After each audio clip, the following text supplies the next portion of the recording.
महाभारत के 4 दिन कुरुक्षेत्र का मैदान युद्ध के लिए तैयार था। दोनों सेनाएं आमने सामने खड़ी थीं, जैसे दो विशाल समुद्र टकराने वाले हों। पांडवों की सेना के सेनापति धृष्टद्युम्न थे और कौरवों की सेना के सेनापति भीष्म पितामह थे। युद्ध का पहला दिन शुरू होने वाला था। भीष्म पितामह ने शंख बजाकर युद्ध की शुरुआत की। उनकी दहाड़ से पूरा मैदान गूंज उठा। भीष्म ने पांडव सेना पर भयंकर प्रहार किए। उन्होंने अकेले ही पांडवों की सेना के कई योद्धाओं को परास्त कर दिया। पहले दिन की शाम तक पांडव सेना को भारी नुकसान हुआ था। युधिष्ठिर चिंतित थे। उन्होंने कृष्ण से पूछा, हे माधव, भीष्म को हराना असंभव लगता है, हम क्या करें? दूसरे दिन अर्जुन ने भीष्म का मुकाबला करने का निश्चय किया। दोनों के बीच भयंकर युद्ध हुआ। अर्जुन के बाण भीष्म को रोक नहीं पा रहे थे। कृष्ण को भी क्रोध आ गया और उन्होंने अपना सुदर्शन चक्र उठा लिया।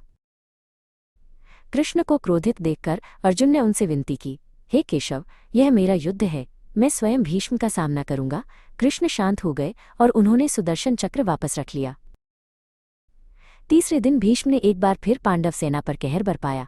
उन्होंने पांडवों के कई प्रमुख योद्धाओं को पीछे हटने पर मजबूर कर दिया। कौरव सेना का उत्साह चरम पर था। तीसरे दिन की शाम पांडवों ने अपनी रणनीति बदली।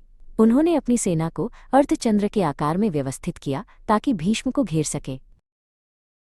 चौथे दिन अभिमन्यु ने युद्ध में प्रवेश किया। वो एक युवा और साहसी योद्धा था।